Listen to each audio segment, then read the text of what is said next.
사도행전 23장 11절에서 35절까지 한 목소리로 같이 읽겠습니다. 그날 밤에 주께서 바울 곁에 서서 이르시되 담대하라. 내가 예루살렘에서 나의 일을 증언한 것 같이 로마에서도 증언하여야 하리라 하시니라. 날이 새매 유대인들이 당을 지어 맹세하되 바울을 죽이기 전에는 먹지도 아니하고 마시지도 아니하겠다 하고 이같이 동맹한 자가 40여 명이더라.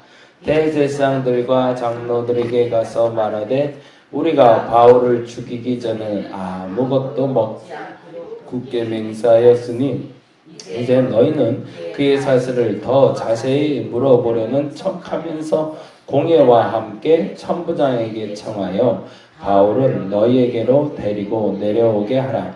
우리는 그가 가까이 오기 전에 죽이기로 준비하였노라 하더니 바울의 생질이 일담을 듣고 와서 영내에 들어가 바울에게 알린지라. 바울이 한 백부장을 청하여 이르되 이 청년을 천부장에게로 인도하라.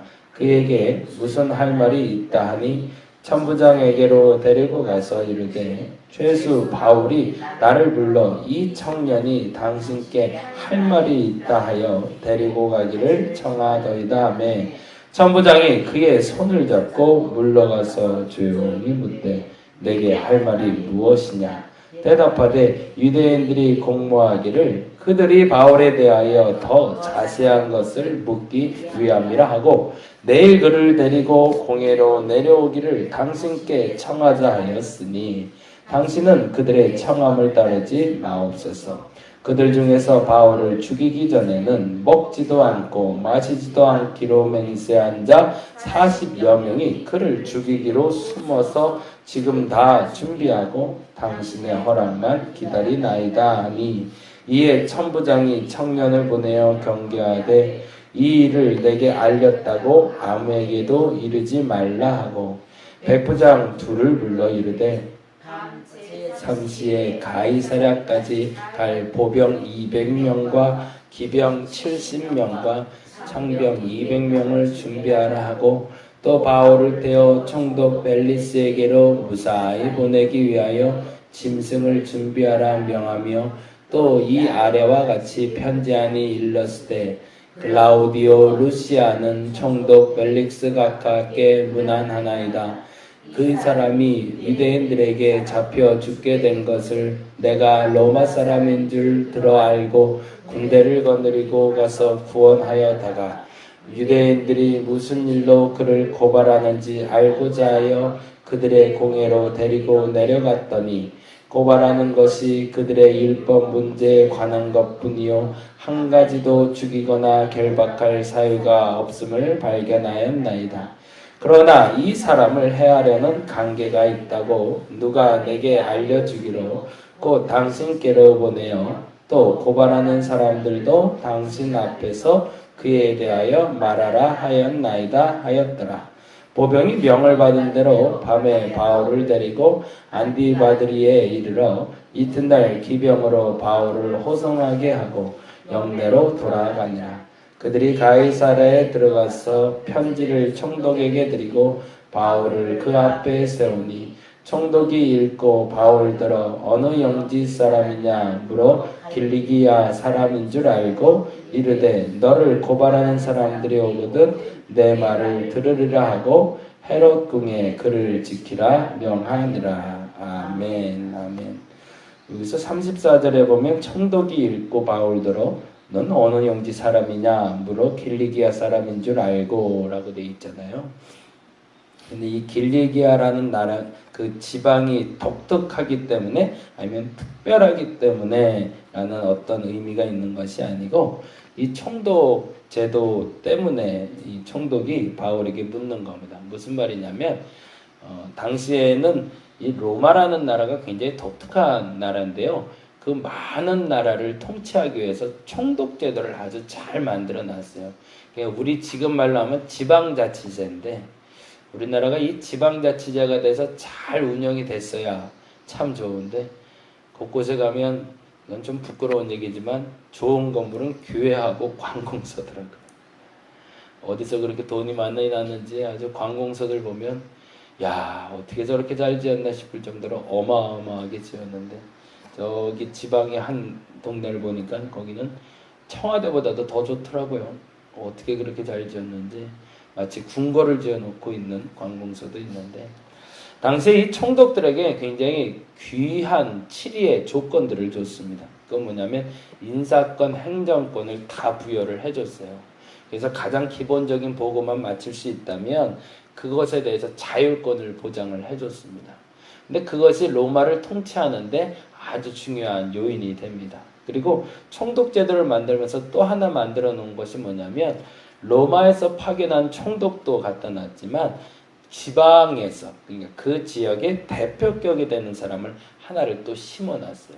그래서 우리가 잘 아는 헤롯이라는 사람이 자꾸 걸리는 이유가 거기에 있습니다. 이 헤롯이라는 사람은 유대인 중에 그러니까 로마 사람들이 보기에 유대인이죠.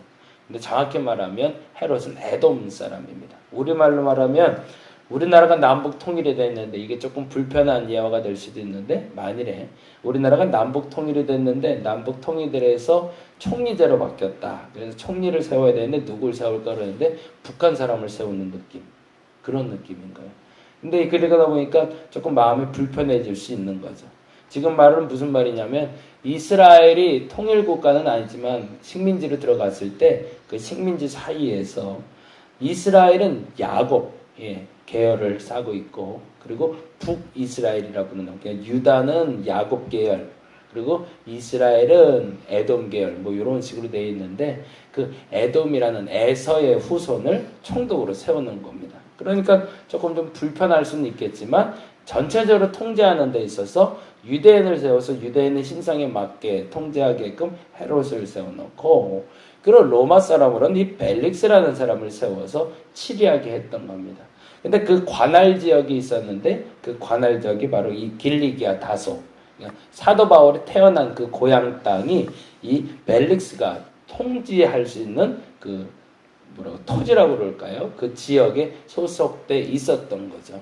그러니까 이제 벨릭스가 먼저 물어본 이유는 뭐냐면 서로 다툼이 없기 위해서였습니다.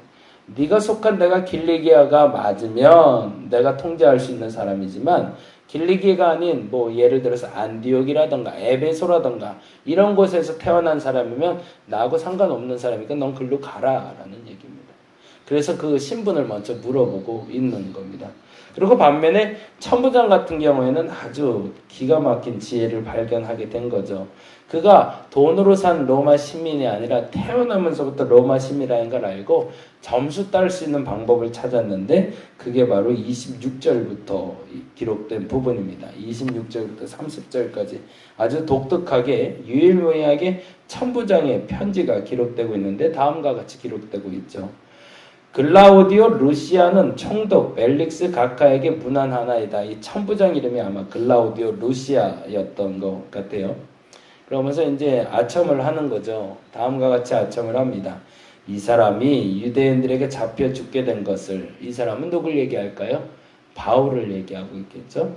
바울이 유대인들에게 잡혀 죽게 된 것을 내가 로마 사람인 줄 알고 그러니까 그것도 내가 살펴봐서 알게 됐다는 거죠.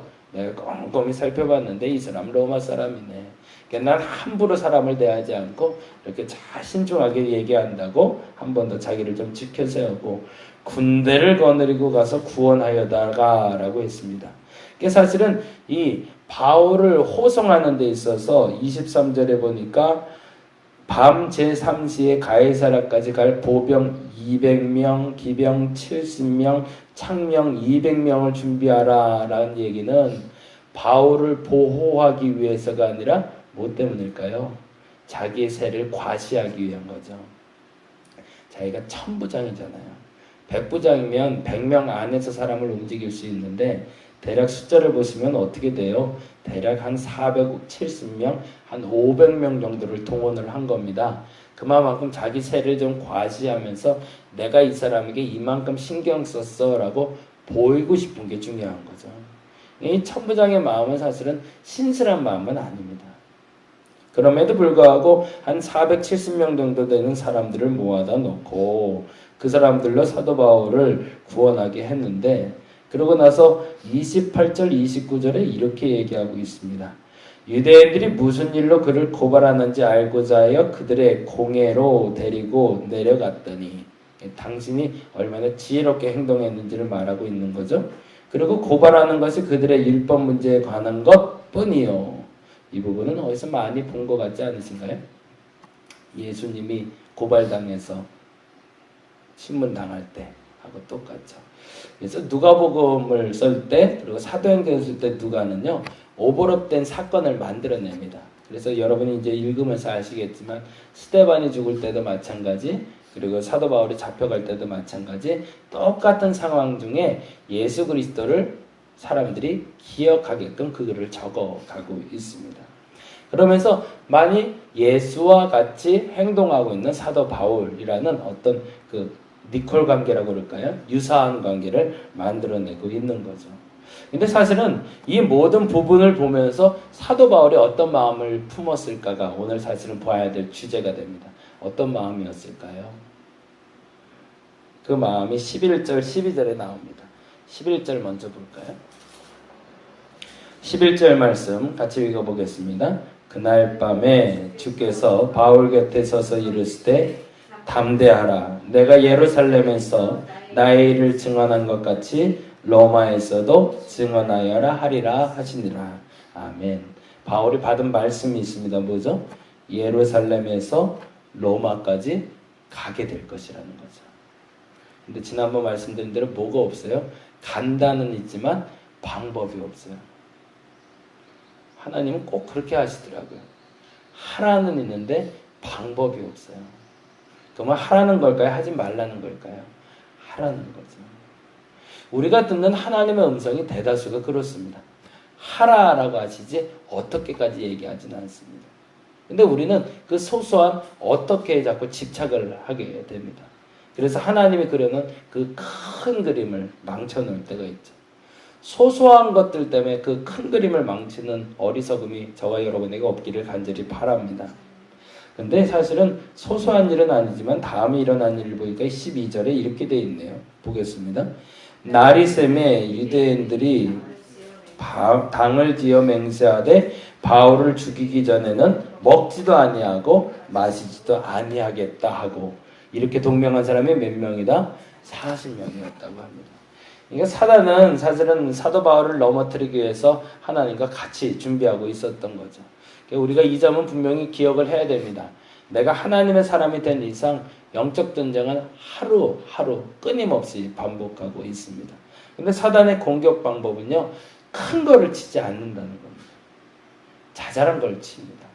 그리고 자잘한 것 때문에 속상하게 만들거나 불편하게 만들거나 마음이 어렵게 만들어서 큰 그림을 그리지 못하게 만듭니다. 요나도 마찬가지였죠. 요나가 물고기 뱃속에 들어가기 전까지 그의 마음속에 그려진 큰 그림이 있었습니다. 그 큰 그림은 니느웨로 가라였습니다. 방법도 없습니다. 어떤 도구도 없습니다. 근데 그 마음에 불편함이 들어옵니다. 그게 뭐죠? 자잘한 아픔이죠. 자잘한 속상함. 내가 왜 니느웨에 가서? 근데 그 자잘한 마음은 누가 주는 걸까요? 사단이 주는 거죠.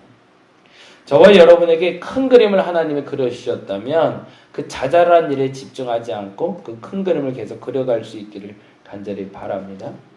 이번에 이 바자회를 준비하면서도 그런 마음이 자꾸 드는데요. 그냥 소소하게 조금씩 이렇게 톡톡톡톡 건드리는 것들이 생기네요. 참 재밌어요. 근데 한 가지 감사한 건 이미 그 큰 그림을 하나님이 완성했다고 생각하니까 별로 걱정될 일은 없습니다. 근데 중요한 것은 큰 그림을 봤는데도 그 자잘한 그림 때문에 속상하면 그때는 지는 겁니다. 여러분 기도할 때 그렇게 기도하시기 바랍니다. 하나님, 내게 그 분명한 큰 그림을 보여주옵소서. 그리고 그 큰 그림을 분명하게 보셨다면 걱정 마시고 오늘도 앞으로 나가시기 바랍니다. 그래서 저는 정면 돌파라는 마음을 좀 갖게 되는데요. 갖게 되는 그 마음대로 오늘 승리할 수 있는 저와 여러분 되기를 간절히 바랍니다. 기도하겠습니다. 조금 더 빨리 가는 게 중요한 게 아닙니다. 바르게 가는 게 중요합니다. 하나님이 큰 그림 그려 놓으시고 지나보니 그 큰 그림에 도착하게 하실 텐데 우리는 자잘한 그림에 막혀서 꼭 봐야 될 큰 그림을 또 놓쳐버릴 때가 많은 것 같습니다. 하나님 그 큰 그림을 사도 바울같이 보게 하여 주옵시고 로마까지 가는 방법은 하나님이 미리 예비하셔서 천부장을 도구로 사용하신 것처럼 우리들의 삶 속에서도 그 목적지를 정하셨으면 그 목적지에 가는 방법은 하나님이 정하신 줄 믿사오니 믿고 오늘도 성큼 걸음을 내딛게 하여 주시옵소서. 감사합니다. 고마우신 예수님 이름으로 기도드렸습니다. 다 같이 기도하고 돌아가도록 하겠습니다.